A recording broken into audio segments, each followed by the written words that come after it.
It's Mr. D in the middle of Mr. D1 at blogspot.com, getting ready to do a Facebook Live, and I'm recording it so it will stay here and live here on YouTube for future viewers. So I will not be answering questions here tonight. You can certainly leave questions here. I can see them in the next couple of days, but I'm going to be focused on Facebook Live and keeping this here for archive. All right, so here we go.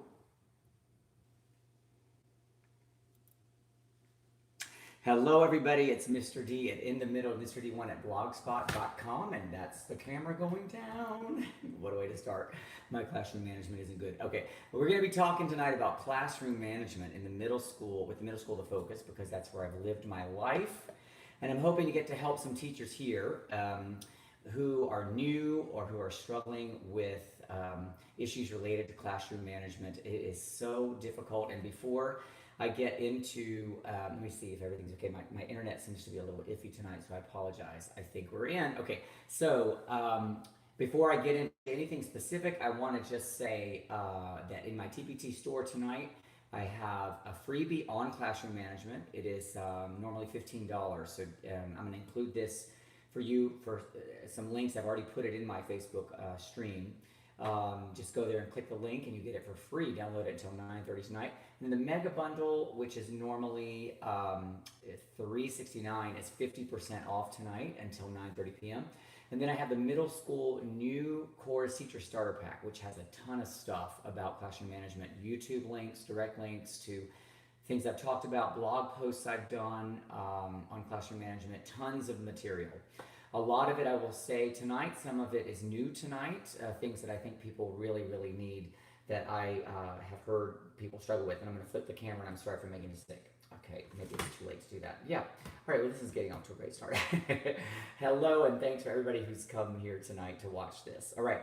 I want to say, first of all, about classroom management, that I struggled so much in the beginning. I was utterly terrible at it. And so anything that I say here tonight is not meant in any way to be judgy at all. Sometimes I can get very straightforward and harsh about classroom management with teachers, but it's not to do anything except for help you get on the other side of it so that your classroom goes exactly as you want it to go, okay? So forgive me if that happens, but sometimes we just have to kind of shake ourselves, and I did that a lot to myself in the beginning. I was just awful. Classroom was out of control. Kids talked while I was teaching all the time. I never could get them quiet. I didn't know what to do. Everything that you're facing, I have faced. I've been a public school educator for 28 years in 3 states. I started out in North Carolina, and that I replaced a legendary teacher, and I was absolutely overwhelmed with that. So anybody who's doing that, I understand where you are. I moved then to New Jersey, and I replaced it. Hello, absolutely, Kate. I hope it helps people. I replaced another legendary teacher with a completely different style of teaching than I had.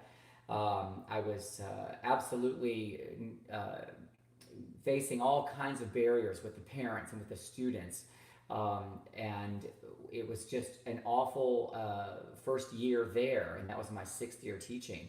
And then I kind of got I got under myself, and I was able to do what I needed to do. It took me several years to really get things in order. And then I came to Atlanta in 2002, and by then I really did have my stuff together, and I was in my 11th year teaching now. It sounds like, well, what did you do between 0 and 11? Well, I got better and better and better and better and better. So, but until that time, I definitely had struggles. And now it just, I'm in year 28, and it just gets better and easier with time. I understand the kids better than I've ever understood them. I know what they need, and I hope that I can share some of those things with you. So I'm going to start, first of all, with the classroom management video. Let me see if I can flip this around. Okay, so this is what you're going to see in the classroom management in my store tonight for free.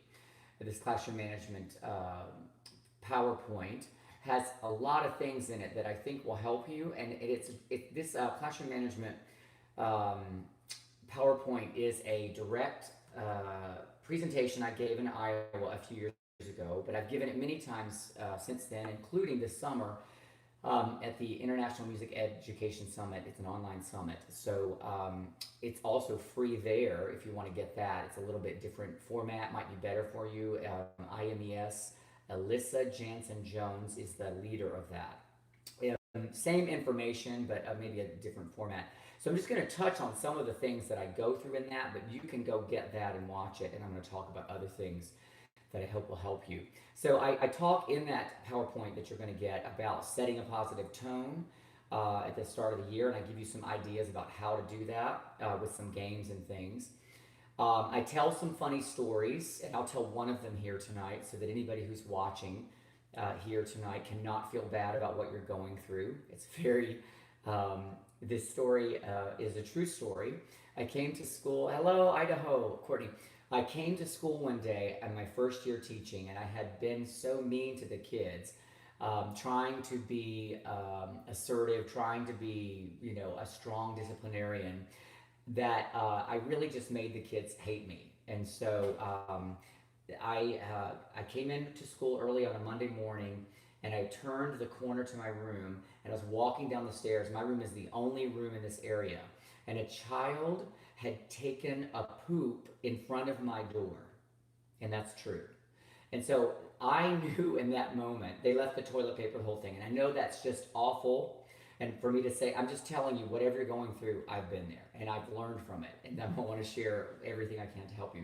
So the child did it because I had made her so mad. And this is a middle school, 7th grade kid. These are young kids, and before I talk about anything with classroom management, I could go on forever and ever in 10 days. They are 11 to 14, and we've got to remember that. So everything that we do to them, for them to help them get through whatever classroom management issues we're facing, we've got to remember that they are children.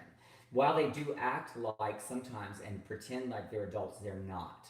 And you've got to keep that in mind as you move forward. So anyway, when you watch that classroom management video, you'll see some more stories, and you'll see some things that I put in about the structure from the first day of school, which is so important. Now, I know we're past the first day of school, but you can always reset your button in January, and now it's October and you're in the thick of it.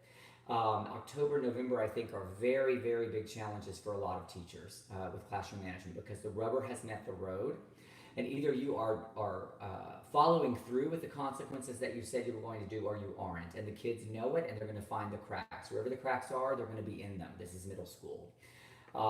So I also talk in this presentation that you're going to get for free tonight. You can go there, get it now. From the ground up, importance of 6th graders, right? I teach 6th, 7th, and 8th grade, and I think that you lay the groundwork with those 6th graders, how this class is going to be, and you build the relationships with them. Really, with all of your kids, it's mostly about relationships. They don't care how much you know until they know how much you care. So this is a trite little saying, but it's very true with this age group. So in that presentation, I talk about how to understand the kids better. I talk about, thank you for the likes, I appreciate it. I talk about how I go through the syllabus. I talk about folder care, which is such an issue when you're trying to get into and out of your folders with music and all of these kids. I have classes of 84. And it's you have to have a system in place. I talk about that in there. I talk about how I get them quiet in that presentation. So it's all there for free, and you need to go grab it tonight before 9:30. I talk about handling chronic misbehaviors, all right? So I'm not going to go through that presentation because you can go watch it later. There is always a solution, and you have to find it.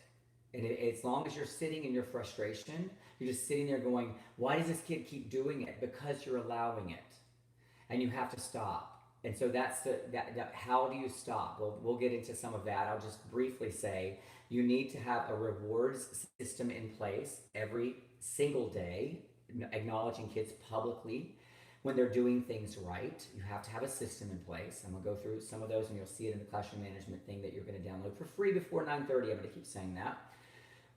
You're also going to hold kids accountable when they're not doing it. You're going to, when they're not doing what you want, you're never going to embarrass them. You're going to praise in public, and you're going to reprimand in private.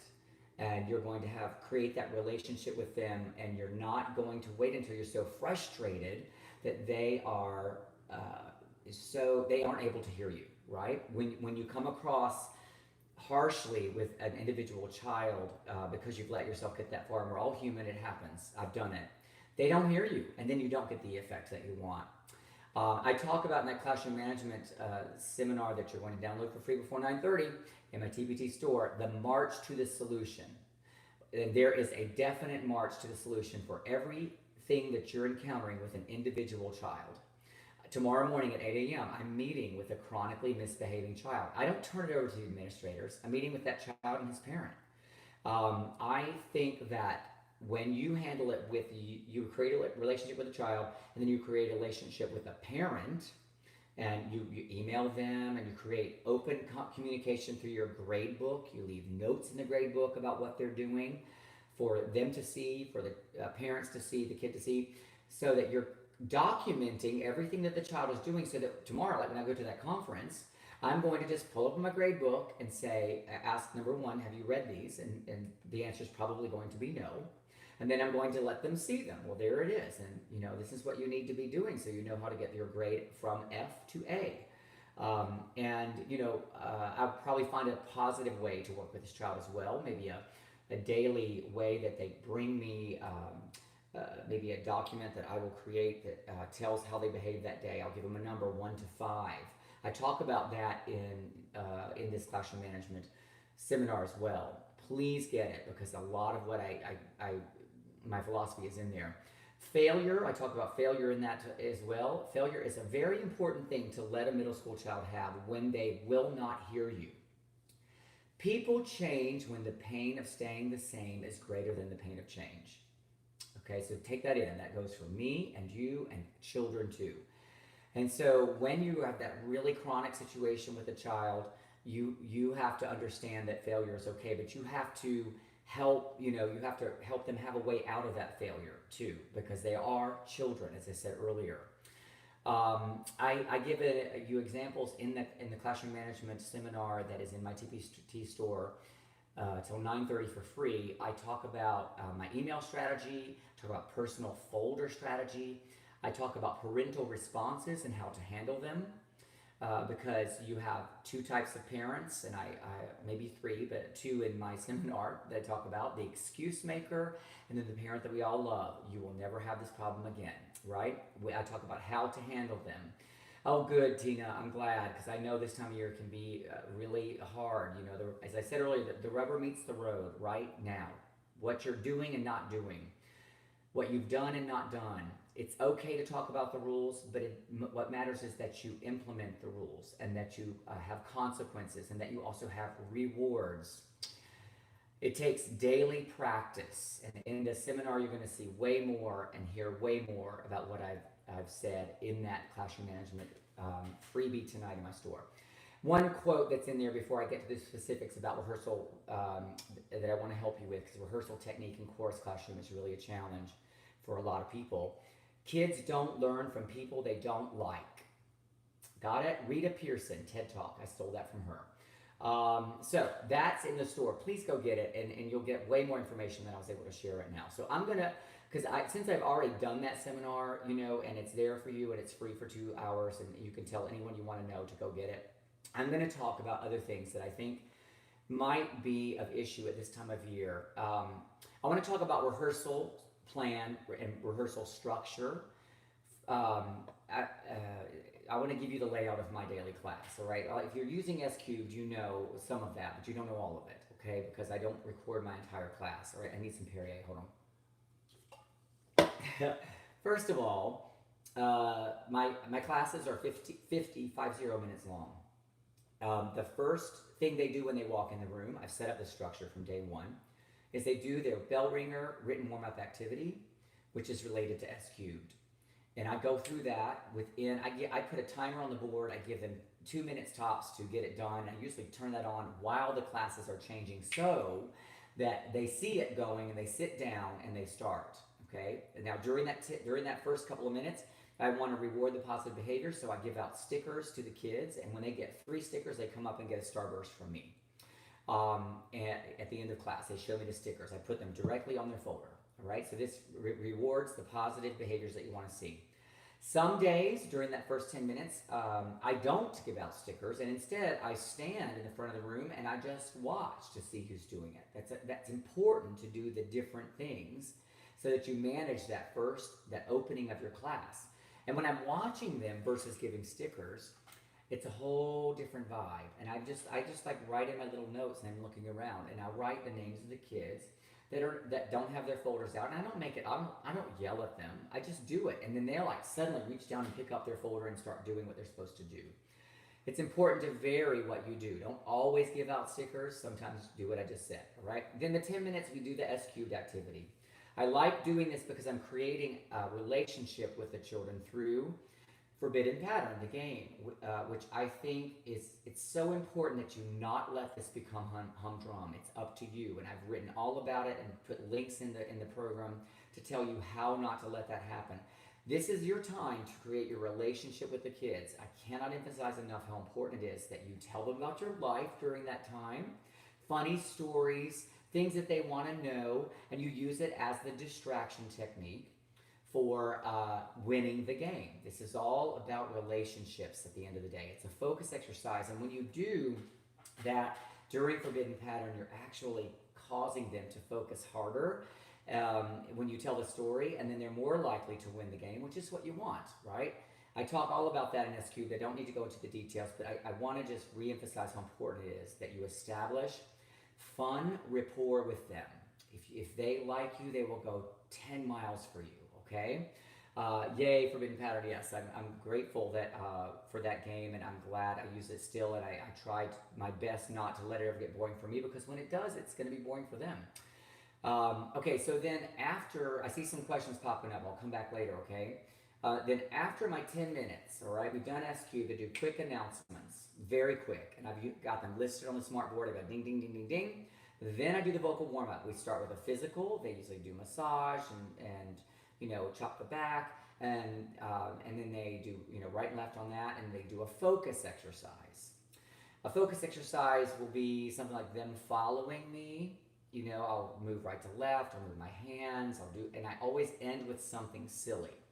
Like me doing, whatever, just something silly, something that's going to make people ease up and be goofy.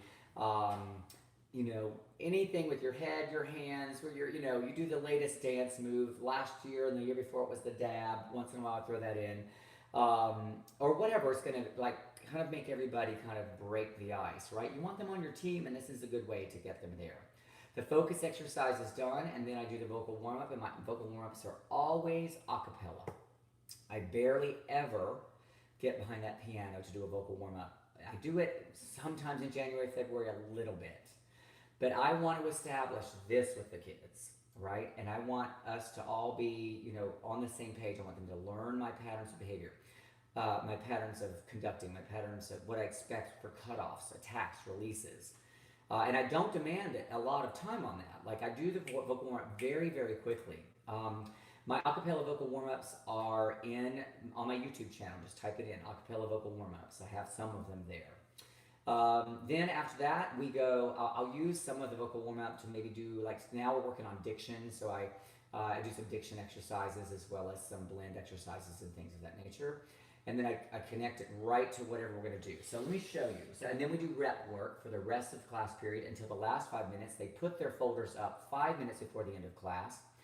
I do that so that I can get them back to their seats, and then I review starburst questions. I ask them questions about what we worked on that day, and just to kind of pull it all together, sum it up, and so I want to get to the really tricky time for most chorus teachers, which is the repertoire, the body of your class, right? Hold on, Perrier. I'm going to give you an example today, okay? So today we're working on this for most of my classes. This is our opener, and it is very fast piece, right? And we've been working on it now since last Tuesday, a week and a day ago. And all my classes are singing this particular song. So my 8th graders are doing SAB on it. My 7th grade girls are singing alto. My 7th grade boys are singing baritone, and my 6th graders are singing soprano. So this song is got a ton of words in it. So a classroom management issue that a lot of teachers, chorus teachers, don't think about when they are teaching a song like this is how difficult it can be for sixth graders and some who are older to read it.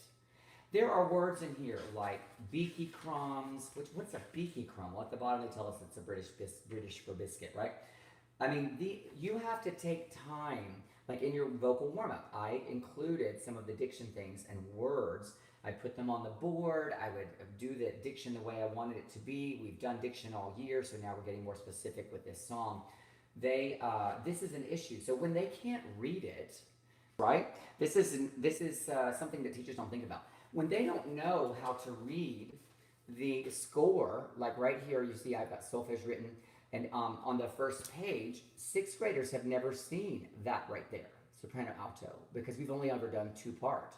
The baritone is here, right? And so they're not used to that layout. So when you get to two notes at a time on a page, like we've got here, they don't even know what to read. And so then you haven't taught that to them. So now all of a sudden, I'm not saying you haven't, but I'm just saying people don't. I didn't realize this forever. Now you've got kids who are just talking because they don't understand what you're doing at all. And then you've lost control of your classroom, and then they're talking and you're getting nothing done, right? If they don't understand how to read the score when they've got a new setup like this, like my sixth graders who are singing this song with an eighth grade song, the soprano part only, but still they're dealing with this, right? These are things that cause classroom management related issues when they just simply don't understand. Maybe you've established like this great relationship with them, but then they still talk and they disrespect you, but they're talking. Some of that comes from us when we don't realize that they can't read the words or that you're going too quickly. So, okay, so another thing that I did to help the classroom management, instead of always having to look at the score, is I took all of the solfege and I wrote it all in myself, right? And I went onto my smartboard this morning and I typed up the solfege for a section of 4 measures that was quite difficult. I had the soprano and then the alto and then the baritone, and I didn't put any rhythms up there, right? I just wrote out the solfege rather than having them write the solfege, which, sometimes I use Google Classroom and they can do that, but it will, they'll be in their Chromebooks and then all of a sudden the class can kind of be in disarray, and today I didn't want to deal with that. Sometimes it's good to change it up like that, but today I wanted to manage everything. So I had them read the solfege from the board. I gave them the pitch patterns and everything. And then then I played the rhythms very, very slowly while they read the solfege. And then I had them look in their music where it was. And then we did the words on that section. So I'm keeping control of those things, in that setting when things can go crazy. It's so important to get them to read score when they don't understand, especially a song that is this difficult. If I'm doing a true 6th grade level song or a true 7th grade level song, it might be a little bit easier, to give them some more freedom. But with this song, I recognized the difficulty. I saw the possible traps in classroom management, and then I kept it in control by making them look up at certain times very slowly, and then looking down in their music and reading the words, singing the words at the measures that followed. And then I went faster and faster and faster. I even used metronome and I'm building. I've got this building process in place so that they feel successful within hopefully a 10-minute window of that. So that when they put this down, they're like, yay, we got these 4 measures and we've already learned this and this and this and this, and they feel excited. And that is really a big key to your classroom management, is having a building situation like that. And immediately when I finished this, with my 6th graders, for example, I didn't have them pull out any music, right? This is the song we're doing next, right? I Light Up the Tree. I just said, put down your music, and I went, sol, re, do, sol. And that's the first part. Sorry about the dog barking upstairs. The first thing that they sing in this song. And then I sang the next one and they echoed it back. So that we went from this exciting moment, right, where they just sang Almost Christmas and they're loving it, it's fast and they feel successful, and then we just changed the rhythm of everything, right? So I've got them right there in the classroom management because they are listening, it's a cappella, and then once I taught them the part I wanted them to know, the solfege, I said, pull out Light Up the Tree, look at measure 3, and slowly read the words, you know, while I play and double against you, because we're just learning this for the first time. It's very skippy, right? This song is very skippy. And so, again, this song goes like fast. Light up the tree, let's turn it on. But here's me. After they did the solfege really slowly, and then I was able to correct pitches. Like always, they go, sol, re, do, sol. Their do is out of tune. That's normal. Like I recognize that that's going to be an issue with the song because I've done it for 800 years. I correct that first, and then when they get the song out, we go very, very slowly. The song, boom, chick, chick, boom, boom, chick, chick. Instead of boom, chick, chick, boom, boom, chick, chick, boom, boom. We're going way slow, and that was the end of class day. I only had time really. I think I did one other. Oh, I did Silent Night with them. We have Silent Night coming up as well.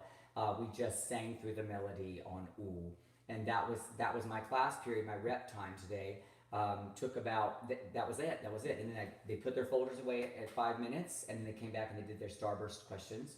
And so those are some of my like rehearsal management technique things that I have used today. And I want to be, my goal, I think every day it's important for you and for me to go into the classroom with very specific ideas about what we want to accomplish that day, and a very specific way about how to accomplish that. What is going to be your mode? How are you going to get that done? Some of this you cannot learn and without experience. You just have to do it. You have to fail, and when you fail, you go home and you assess. And another quick story about my first year teaching. I remember I did not have good rehearsal management technique or a good plan of action. I did not understand why students weren't really getting why they were talking when I was teaching, and a lot of that was because I didn't know what I was doing to help them, and they didn't understand what I wanted. I didn't understand how to get it across to them, and now with time I've learned how to do that. So do not beat yourself up because you're a new teacher, or because you're even a 5-year teacher and you're still not catching simple things like they just can't read it, right? Or I haven't taken time to go over this, how to read this particular score. You know, like I would go home and just assess myself, what went well, what didn't go well, and why didn't it do it. So here's my story. So first year teaching, I was teaching Sinnerman, Roger Emerson, simple song to teach. And I was bombing, and the kids were just talking, and it was just it was just a nightmare. I felt completely disrespected. Didn't want to be mean to the kids, you know, because I knew it was me and not them. And this child who had Missy Oakley the year before me stopped singing, and then she just yelled out, "You need to call Missy Oakley up and ask her how to teach." And I didn't know what to do, right? And so I just kept going, and I ignored her, but she was right. And little did she know, I was talking to Miss Oakley like every single night, because she was my cooperating teacher and the teacher that I replaced in that first job. It is really hard to get your rehearsal techniques down, right? It's hard to get your system in place so that it's paced at a rate that is good, and every song requires something different from you and me when we're teaching it. Number one, we have to know the song well. We have to know things like, between mi and fa, they are almost always going to sing sharp. Okay, that's something that you don't learn in the beginning, right? Or maybe you've heard it, but you just didn't realize, you know, like how it's really almost always true with beginners. Next week, I'm not done here tonight, but next week I'm going to talk about boys. So I'm not going to get on that topic tonight, but I'm talking about boys. And I would talk about voices, recruitment, and other things related to 7th grade boys. But there are many things that we do in our classroom that cause issues that cause classroom management to go down the tubes. All right. So yes, I need to hold on. Yes. All right. Let me see if I have some questions here real quick. Yeah, poop, Tina, you saw that. And I appreciate everybody, all your messages here from the places you are watching. I appreciate your support so much, you have no idea. Yes, I definitely need Perrier and I need more of it. Elizabeth asked, why do I do SQ before warm-ups and vocals, expression breathing? It's just a personal choice for me, and I think up to you as well what you do. Like when I designed SQ, I was very open about how I use SQ. I do it always at the start of class. I get it done, and then we have our warm-up, and then we have our rep period, and then we have our closing. So that's kind of how I do it, and I do the same vocal warm-ups that anybody else does in terms of like the things that you're trying to teach to get the kids, you know, breathing right, etc., etc. Okay, sorry, I covering the camera. Yep, okay. So I want to ask you if you have questions, things that you're facing in your classroom that you need some ideas about what to do. If you have a question, please shoot it out. Anything is okay. I will tell you while I'm waiting for some of those questions to pop up after the period that I am, right now, I personally am working very, very hard on some boys, which I'll talk about next week some more. Boys need something different. I don't want to get caught up in it tonight, but like I have already gone through my process with these boys. There are 3 of them, not in the same classes necessarily, but like they needed me to create a relationship with them, which I'm doing. I saw some improvement from a couple of them, but not enough, and they would always slide back. So I didn't give them much time. I went straight to the parent on email after giving them a little bit of work with me, and the parent, I saw some results after talking to the parent via email. Then I saw some backsliding again. So now I am meeting with these parents, not all together, of course, one at a time with the child. And what I'm going to do in the meeting, as I mentioned a little bit earlier, is I'm going to have my grade book with my notes in it so that I can go back as I document from the very first day of school. Things that I've seen in the children when I do any daily grade less than 100, I document what that reason is. I'm going to show that to the parent. I'm going to take out a folder. The child's going to show me their folder because I make the children keep a folder with their bell ringer activities and with other handouts. Their folders of these boys will not be good. I have 4 example folders beside me of children who have great folders. I will show them what they look like.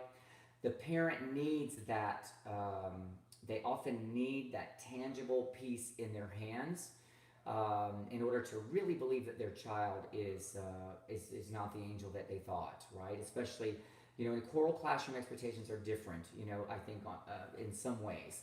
And so this gives them a tangible thing, because a lot of times we have to tell them what we see, and the child will talk to the parent, and then the parent's hearing different messages. And if you're a new teacher, sometimes they'll question you, which is just awful, but it is how it is, and you've got to kind of get over that hump.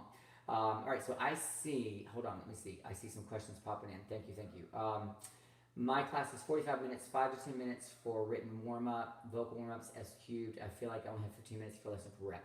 What tips do you have to maximize time? All right, so Sarah, number 1 is don't do S cubed every single day, okay? If you're seeing the kids 5 days a week, you didn't say whether you were, do it 3 to 4 times a week. And like I'll have a full rep day some days. So walk in, you have to change up your routine. This helps the kids, it helps you, it helps classroom management. Like last Friday, I had a rep day. The kids walked in. I don't even think I had a written warm-up on the board, just to change it up. Now, I don't do that for several weeks because I establish the routines first so that it feels like a break from their regular time. So on Friday, we did a rep day. They came in, and I used Silent Night on Ooh, because that's one of our songs, to warm up and work on vowel production and breath, and also rep, and then we went right into the repertoire. Take a rep day, or maybe even 2 if you really feel like that. And you will get faster, Sarah, with S cubed. When I first was developing it, I think sometimes I took 15 minutes. Now I get it done in literally 6 to 8 minutes, almost every single time. You just get the transitions down, which is something I haven't talked about tonight. Transitions from one thing to the next are really critical with Sage Group. I did kind of touch on it when I was talking about going from Almost Christmas to Light Up the Tree. They finished the run through of this, and then I went right to sol, re, do, sol without pulling out any music, right? You have got to cement those transitions. The minute you say pull out blah, blah, blah, blah, blah, then they're going to start talking, right? And you have to eliminate that possibility as much as you can. When I have to finally say get out the music, I will say, I will have my Starburst in my hand. Starbursts are my reward most of the time. And I will throw it at the child who has the music up and they're sitting in position 2. And I will throw it to them and I will say their name. Thank you, Sarah. You are ready to go. You are quiet. And then all the kids around them. And then it becomes a thing, like when you do it, like the next day, they remember. And then the kids, and you can't do it every day, right? But it sets up a pattern of, okay, when he says pull out the music, I'm supposed to go right there, right?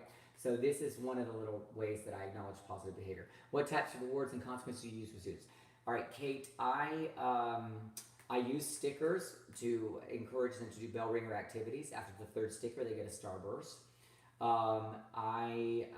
For a consequence in the bell ringer, as I mentioned earlier, I stand back sometimes and I just watch who's got their folders out in the first moment of class, because I want them to come in and sit down. And they're not going to be quiet completely. I mean, I've got 84 kids in some of my classes.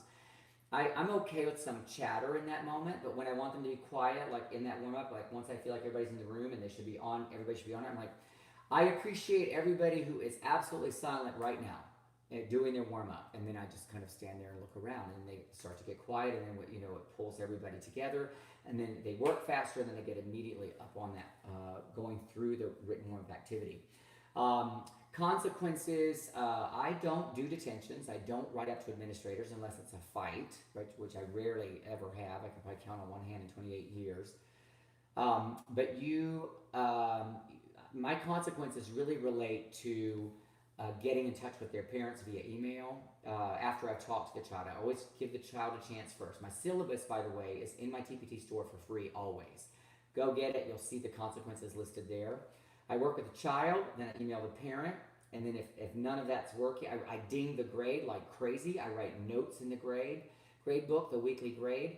My information about what I expect in the daily grade is also in my syllabus, which is in my TPT store. So go download it. So those are the ways I ding them, right? And consequence at the end is the conference, and then if they still aren't doing what they're supposed to be doing, then I would go to administrator, but almost always it takes care of itself when I do those things. I hardly ever have to write a child up for chronic misbehaviors because I have my system in place. Please go in my store and download Classroom Management for free until 9:30. All right, so Tina has a question. We have a situation, let me see if I can get more here. Come on, yeah. Where chorus is kind of a dumping ground for kids who fall out of Spanish and have no other choice of a class to take. How do I win these kids over who are coming in as 8th grade? That's a tough one, Tina. That's a really tough situation. By 8th grade, they are pretty much cooked in terms of, that. I have been in that situation. I taught a general music class, 6th, 7th, and 8th grade in New Jersey. I had a chorus, but it was a club, so those kids were kids that wanted to be there. But in my class, it wasn't really a dumping ground, but I did teach every single child in the building, so I saw and dealt with everything, right? So that is honestly, when I created S Cubed, I didn't share it with people, but I wanted the kids to sing, and I wanted them not to be self-conscious about it. So that's when I developed the game, and I worked through the game, and I did things, this was general music, but I did things like dictation with them, things that didn't require them to sing, and you can certainly do some of that with kids to help them, do listening things to help them. I mean, you may not be able to do, if in this situation that you described, Tina, the performances that you might get to do in a different situation. I would encourage you to not fight, but like work towards with your administrators getting a different situation. This includes your counselors. They need to be your best friends, and you need to talk to them about how you can rework this. When I've been dumped on by counselors before, and I very professionally go and talk to them about what's happening. and why it's happening, and how I don't, why I don't want it to happen, and what are the other options. And then, you really just have to, you have to understand what they're dealing with, right? You can't just go in from there. This is chorus, and I'm the only one that matters, because you're not going to get anybody to work with you there. Not that you're doing that, but a lot of chorus teachers get into that mindset. And this is not going to create a working relationship with people who can make the change for you. The situations that I have arranged for myself, along with the administrators, working with them at Henderson where I teach, took years, right? I didn't just go in one day and say, I want to have the men's choir in 7th grade by itself. I mean, it took me about 3 years to get that going. It took me about 3 years to get my special 8th grade class that helps me with my show. So you have to work for these things and to try to get out of that dumping situation. Right now, I would not beat myself up, Tina, about doing performances. I would just try to do my best with making the class as enjoyable for all of the kids as you can. If the kids are not going to get on board, you penalize them with their grade. You contact their parents. If it doesn't matter to them, then it doesn't matter to them. But you do what you got to do to help the kids who are interested in that particular situation, and you work with them. Even if it means you bring those 20 kids up and you sing in a semicircle, and those 5 or 7 kids are just going to receive a 0 that day, and you just don't make a big thing. Don't make it a big thing. Don't harp on it. We only get in classroom management, I think, 1 or 2 times a year when we can really just lecture a class about behavior. Your lectures fall on deaf ears if you do it more than that. It should feel, when you've got to stop, and we all do sometimes, and really talk to a class about a behavior as a class, it's got to be a situation that they would never, ever expect that you would be disappointed in them. And when you are, it will just cut them to their core, because they can't believe that this teacher that works with them and that they love so much is disappointed. It has to be that kind of situation. And Elizabeth, yes, I have a rubric for my rehearsal. It's in my syllabus in my TPT store, so download it. What about extreme behavior cases or parents non-supportive or non-responsive? Okay. Any tools, is there a point that you kick them out after repeated offenses? Courtney, the answer is yes. I do that. I have a system in place with that classroom management file that's in my store that you're going to download for free until 9:30 tonight. I go down my little system, and then in fact tomorrow, with the child that I'm meeting with and his mom, I'm going to, at the end of it, after I make my case, I'm going to say, his behavior indicates to me that he really is not that interested in chorus. And so, there's an out. This is not a required course. So here's a schedule change form for you. And if you want to stay, then you need to show that you want to stay. And if you don't want to stay, then we need to have this filled out by tomorrow, okay? And if your 9 weeks isn't right now, then you can do it for the next 9 weeks. But I always time it so that I can arrange for that situation to happen. It's rare. You have to do it often, but sometimes you need to do it, Non-responsive, non-supportive parents. My experience is rare with that. Because I think I've set up, I have a Gmail list, I have ways to access them all the time. When you address behaviors, you need to address them as non-judgmentally as possible, because the child thinks that you don't like him. That's the situation.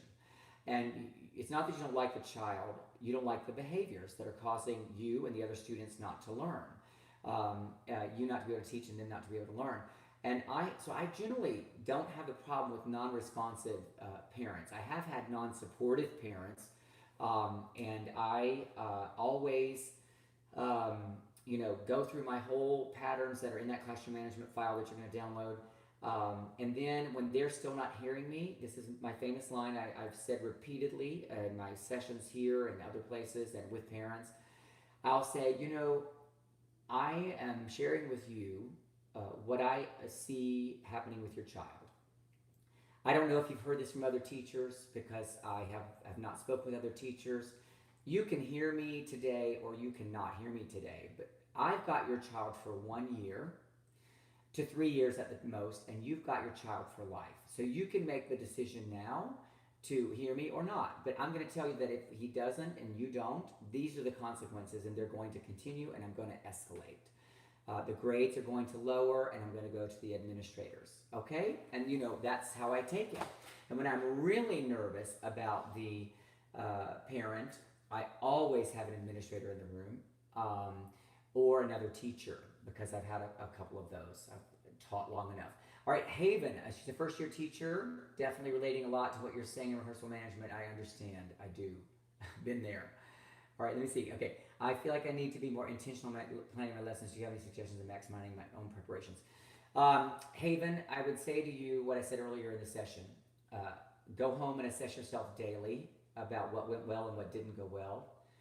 Do not beat yourself up about the things that don't go well. Know your music inside and out. Watch for every mi and fa and every ti and do, because it's going to be out of tune. Watch for syncopated rhythms, because they're going to struggle. Watch for songs that have a lot of words. Make sure that they understand the words. Go slowly, and then build with speed so that they feel successful, and they feel like a sense of accomplishment.